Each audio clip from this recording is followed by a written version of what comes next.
I remember the day it all started like it was yesterday.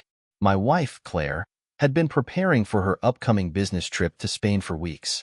Claire and I had been married for almost 15 years, and our life was comfortable, if not predictable. She worked in marketing for a fashion brand, and I ran a small, successful software development company from home. We had settled into a routine that was as steady as the sun rising. Work, home, Netflix, and the occasional dinner with friends. We even had our designated nights for intimacy, so meticulously timed it might as well have been penciled into the calendar. But this trip was different. Claire's company had been acquired by a large international firm, and they were sending the entire team to Barcelona to integrate the new business model. The week-long trip was mandatory, and though she seemed excited about it, I couldn't shake a strange feeling gnawing at me. Maybe it was the way she talked about her boss, Marcus. She'd always told me he was a visionary and an inspiration, but there was something new in the way her voice softened when she mentioned him, something I hadn't heard before. I dismissed it as paranoia, brushing it off as insecurity on my part. As she packed, I tried to suppress the growing unease, telling myself I was being ridiculous. Claire was dedicated to her work, but she'd always been equally committed to our relationship. I remember her looking over her shoulder and asking me to help her find a dress to wear at the gala they had planned. She wanted something new, something that would make her feel refined but playful, as she put it. I found her request a bit unusual. She wasn't typically one to fuss over her wardrobe, especially not for work events. But again, I ignored my suspicions, choosing instead to help her pick out a sleek, off-shoulder black dress that hugged her figure just right. The night before she left, we lay in bed, talking quietly about the trip and what she expected from it. I asked her if she was nervous, but she just smiled and said, "It'll be great. I'll miss you, though." I don't know if it was the way she said it, or the fact that she had been so distant lately, but for a split second, I felt a pang of fear. I brushed it off, holding her close, trying to convince myself that everything was fine. But everything changed the night she arrived in Barcelona. Claire's departure left an odd emptiness around the house. At first, it was almost liberating, a break from routine, a few nights to do whatever I wanted. But soon, that freedom started to feel hollow. I spent the first few days in a cycle of work, TV, and checking my phone for her updates. She called me the night she landed, sounding upbeat and excited about the city. She talked about the hotel, the weather, and how beautiful the view was from her balcony. I listened, smiling as I imagined her taking in the sights of Barcelona. But as the days went by, her calls became less frequent.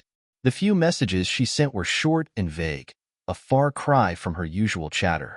I tried to chalk it up to the time difference or the workload, but a gnawing sense of doubt began to settle in my mind. It didn't help that every time I asked about her team, she had a way of mentioning Marcus, how he was such a perfectionist, or how he really knew how to motivate the group. I knew they were close in age, both ambitious, both fiercely committed to their careers. But he was her boss, and I was her husband. That should count for something, right? By midweek, our conversations had dwindled to the occasional late-night call. Each time I answered, I noticed how her voice sounded a little off, as if she were somewhere far away, not just physically, but emotionally. One night, I waited up, hoping she'd call early, but when the clock hit 2 a.m., I couldn't keep my eyes open anymore. I drifted off, restless, clutching my phone. The next morning, I woke to find a single text, "Hey, sorry, I didn't get to call. Had a long day with the team, and we ended up grabbing drinks after. Miss you, love." I sat up in bed, staring at her message, feeling a mix of relief and confusion. Drinks with her team? That was fine, I thought. But why didn't she call? She knew how I worried, how I liked hearing her voice before bed. When I tried to respond, she didn't reply for hours. I chalked it up to the jet lag, the demands of her schedule, but somewhere inside, my instincts whispered that something wasn't right. That night, Claire called at almost midnight. Her voice was softer than usual, like she was trying not to wake someone else. "Hey, babe," she whispered. "Sorry it's so late." "It's fine," I replied, trying to sound casual. "How was your day?" "Oh, just the usual. Meetings, presentations, going over strategies." Marcus wanted us all to have a drink after to celebrate. so we stayed out pretty late. She let out a small laugh, the kind I hadn't heard in months, like she was sharing some private joke. Sounds like you're having a great time, I replied, a little too sharply. There was a pause, just long enough to be uncomfortable. It's just a work thing, she said, sounding almost defensive. I don't know why you're acting so weird. I forced myself to breathe. I'm not acting weird. Just missed you, that's all. There was silence on the other end, followed by a quick, I've got to go. Early start tomorrow. Love you. The line clicked off before I could respond, leaving me alone in a dark, empty room, clutching my phone in a dead silence that felt colder than any goodbye. I couldn't sleep after that. Something was wrong. I could feel it. And it was more than just paranoia or jealousy. I knew my wife, knew her routines, her moods, her way of brushing things off when she didn't want to talk about them. I lay there in bed, replaying every word of that short conversation, every breathy laugh and pause. As I stared at the ceiling, one thought played over and over in my mind, growing louder and more persistent with every second. Was Claire hiding something from me? The unease gnawed at me, refusing to let go. By the time the weekend rolled around, my imagination had concocted every scenario possible. Claire was still distant, and her responses, when she bothered to send them, were short and vague. All I got were empty updates, long day, or heading out for dinner, talk soon, always with an exclamation point, as if that punctuation could somehow fill the void she was creating. Desperate for something to do, I decided to get out of the house. I visited an old friend from college, Dan, hoping that some company and distraction, but even sitting across from him, trying to catch up over beers, I felt that same nagging worry, like a shadow lurking at the edge of every thought. Dan noticed. Man, you look a million miles away, he said, raising an eyebrow. Something up? I hesitated, not wanting to dive into my worries and risk sounding paranoid. But with a few drinks in me, I eventually opened up, sharing a rough version of the story. She's just acting strange, I said, the words tumbling out in a rush. She's distant, different. She's hardly calling. It's like she's hiding something, but I can't put my finger on it. Dan leaned back, studying me. Look, I'm not one to jump to conclusions, but it sounds like you're right to be worried. Trust your gut. Is there any way you could, I don't know, check in on her? See what's really going on? I shrugged, half-heartedly. What am I supposed to do? Fly to Spain? I laughed, trying to play it off, but the idea planted itself in my mind. I can't just spy on her, Dan. Maybe not, he said, his face serious. But maybe there's a way you could check things out without going that far. What about her social media? Or maybe see if you can talk to someone else from her team? I'd never considered myself the suspicious type, but Dan's words stirred something in me. After I got home, I pulled up her social media accounts. Claire wasn't one to post frequently, and there wasn't much there. Just some photos from past trips, pictures of us on vacation, a few professional headshots. But as I scrolled, something stuck out. Her last public post was days before the trip, a photo of her suitcase with the caption, "Off to Spain. Work hard, play harder." I checked her Instagram again the next morning. Nothing. No updates, no tags, no stories. For a woman who loved documenting her travels, this was strange, even suspicious. Then I remembered. Her best friend, Megan, was on that same trip, one of Claire's closest confidants. Megan and I didn't talk often, but we'd always gotten along well enough. And unlike Claire, Megan loved social media. I scrolled through Megan's Instagram, hoping to find some innocent pictures of them sightseeing or at the gala. But instead, all I saw were selfies of Megan, group shots with colleagues, and one photo that sent a shiver down my spine. There, in the background, was Claire, dressed in that black, off-shoulder dress we'd picked out together, looking radiant and intimate. She was with a group of people, but Marcus stood just behind her, his arm casually around her waist. They were laughing together, and something about the way they looked at each other, like they were the only two people in the room, made my stomach drop. I sat there, staring at the photo, my heart pounding. I knew it wasn't proof of anything concrete, but the sight of them together, so close, so comfortable, felt like a betrayal all its own. I wanted to confront her, to call her and demand answers. But I knew she'd brush it off, probably tell me I was being ridiculous, that it was just a work thing. The next day, I tried to shake off the feeling, but the image of them stayed with me, taunting me. Finally, I couldn't take it anymore. I texted her, "Hey, can we FaceTime tonight? I'd love to see you." It took her hours to respond, and when she finally did, she gave me the same vague answer. "Sorry, love, tonight's packed. I'll try tomorrow." My frustration boiled over. I didn't reply. Instead, I threw myself into work, hoping to distract myself, but the tension lingered, and my mind kept circling back to one thought. I was losing her, and I didn't know how to stop it. 2 more days passed, and I barely heard a word from Claire. She sent a couple of short texts, "Hope work's going well," and "Talk soon." But that was it. My imagination spiraled, feeding off my worst fears. I went back and forth in my mind, telling myself it was all innocent, that Claire loved me, that I was being irrational, and then remembering the way Marcus's hand lingered on her waist in that picture. On the 5th day, she finally agreed to a FaceTime call. My heart was racing by the time the screen flickered to life, and there she was, sitting in her hotel room, looking more beautiful than ever. She smiled, but her face seemed tired, like she was carrying the weight of the world on her shoulders. "Hey, you," she said, trying to sound cheerful. "Sorry it's been so hectic. This trip has been insane." I forced myself to smile back. "I get it. Just miss you. It's been weird not hearing much from you." She sighed, looking away for a second.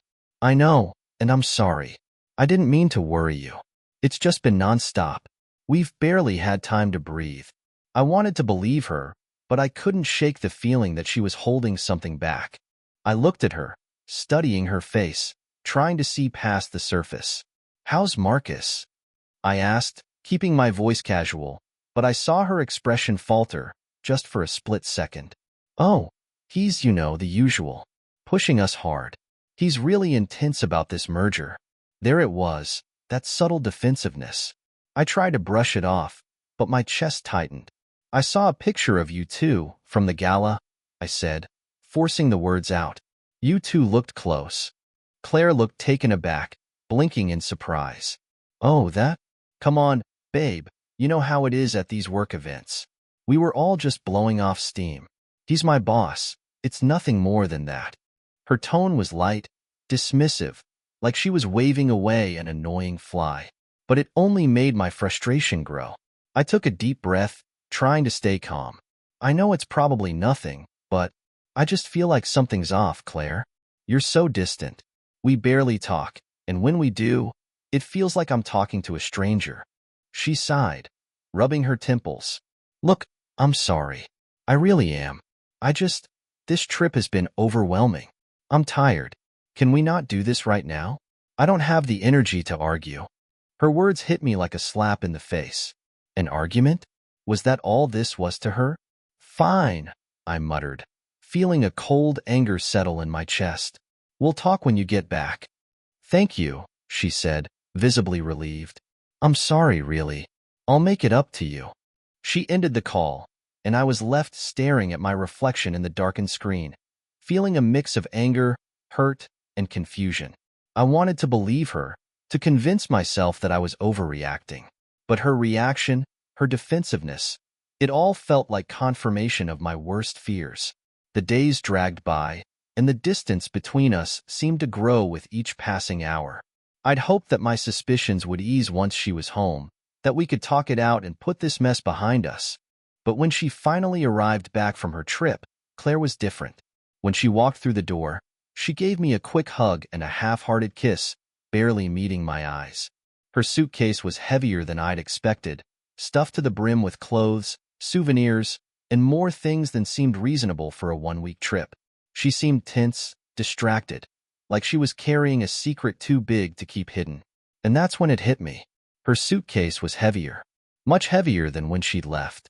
I waited until she'd stepped into the shower, then unzipped her bag, guilt clawing at me but driven by something stronger, an overwhelming need to know. I started rummaging through her clothes, and my heart stopped when I found a small, blue velvet box tucked into the corner. With trembling hands, I opened it to find a delicate gold bracelet with an engraving on the inside. Mi amor, it read in tiny, cursive letters. My stomach churned as I stared at it, realizing with a sickening clarity that this wasn't something Claire would have bought for herself. Just then, I heard the water turn off. I scrambled to close the box and shove it back into her suitcase. My mind was racing. Mi amor, my love. There was no other explanation. I'd seen the look on Marcus's face in that photo, the way he looked at her like she was the only person in the room. And now, it was glaringly obvious. I was right. I hurried back into the living room, trying to appear calm as she walked in, fresh from the shower, her hair damp and her face tired. She smiled, but it was strained, a shadow of the woman I'd married.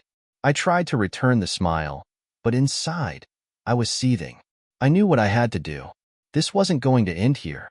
That night, I lay beside Claire, unable to close my eyes. The weight of what I'd found, the bracelet, the engraving, pressed on my chest like a stone. I replayed our conversations over the past few weeks, every laugh, every missed call, every vague text. The pieces were coming together, and each one cut deeper than the last. By morning, I'd made up my mind. I needed proof.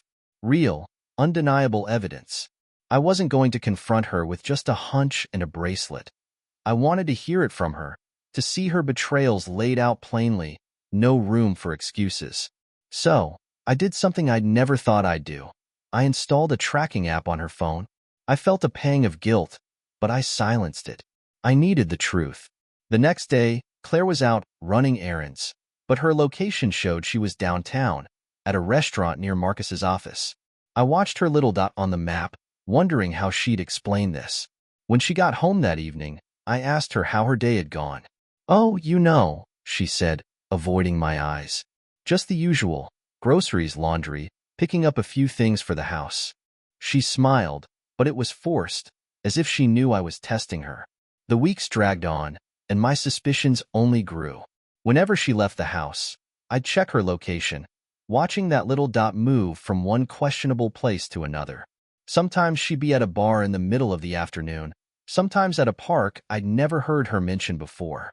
And every night, she'd come home and tell me the same story, all while wearing that same tired, strained smile. Then, one Friday night, I got my chance. She said she was meeting her friends for a girls' night out. She kissed me goodbye, a quick peck on the cheek, and headed out the door with an oddly familiar excitement in her step. As soon as she left, I grabbed my keys and followed her. Her tracker showed her moving quickly through the city, until she finally stopped, at a boutique hotel downtown. My stomach dropped as I parked across the street, and I waited, hidden in the shadows, my heart pounding as the minutes dragged on. Finally, I saw her walk through the hotel's glass doors, with Marcus by her side. They were laughing, their hands brushing as they walked, and the sight of it made my blood boil. I forced myself to wait until they disappeared into the elevator, and then I slipped inside, catching the desk clerk's attention. "Hey, can you tell me where my friend Marcus is staying?" I asked, flashing a friendly smile. "I think he's meeting up with my wife, Claire, but I left my phone in their room." The clerk raised an eyebrow, but after some small talk and a fake call to Claire that went unanswered, he finally caved. "Room 716, he whispered, and my stomach churned as I rode the elevator up, my fists clenched at my sides. I stopped outside room 716, heart pounding. My hand trembled as I raised it to the door, debating whether to knock or just listen. I could hear muffled voices, laughter, and then silence. My chest tightened, and every ounce of my being wanted to kick the door open, to burst in and confront them both. But instead, I took a deep breath, forced myself to walk away, and went home. That night, I couldn't sleep. I kept picturing them together, hearing their laughter, feeling every moment of my own anger and betrayal. My mind spun, and I knew what I had to do. This wasn't just about catching them anymore. It was about making Claire understand what she'd done. I had something else in mind, a way to take back control. She wanted secrecy, but I was about to give her the exact opposite. The next day, I stayed home from work, gathering everything I could, every bank statement, every shared account, every photo of us together.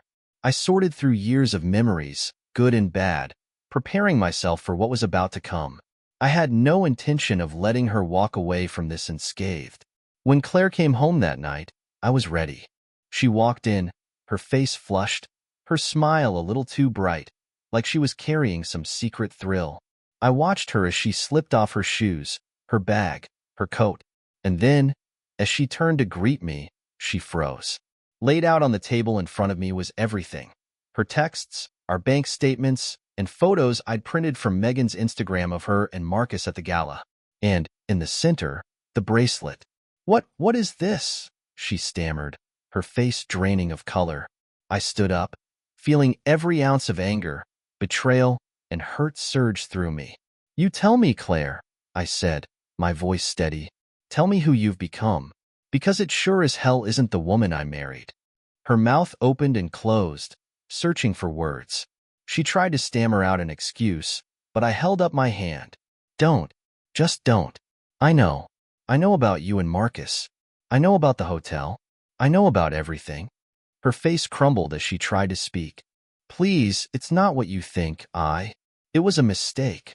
I shook my head, feeling both numb and completely alive. "I want you out, Claire. By tomorrow." She collapsed onto the couch, her eyes wide and wet, but I was past caring. I'd watched her walk all over our marriage, lie to my face, tear apart everything we'd built. Now it was my turn to take control.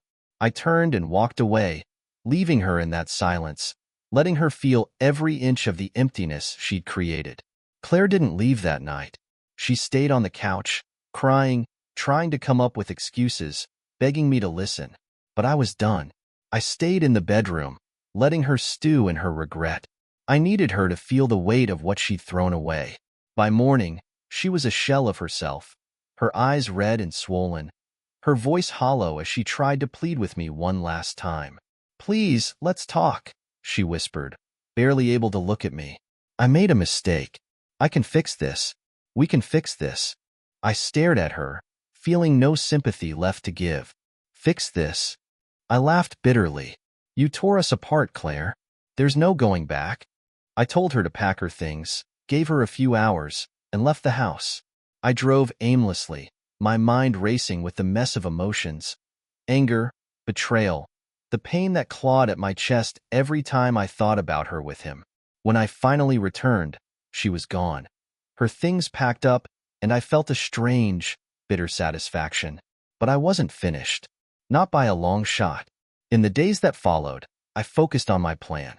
Claire had wanted secrecy, a chance to keep her affair hidden, to walk away from our life like it was an afterthought. But I wasn't going to let her have that. I wanted everyone to know what she'd done, to see the real Claire, the woman who'd turned her back on our vows for a cheap fling with her boss. The first step was social media. I posted the story, the whole, messy, painful story.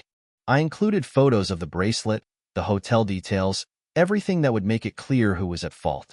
I wasn't looking for sympathy, but I wanted the truth out there, for family, friends, and even strangers to see the depth of her betrayal. Within hours, messages poured in, supportive texts from friends, furious calls from family members, even shocked responses from Claire's co-workers who'd had no idea.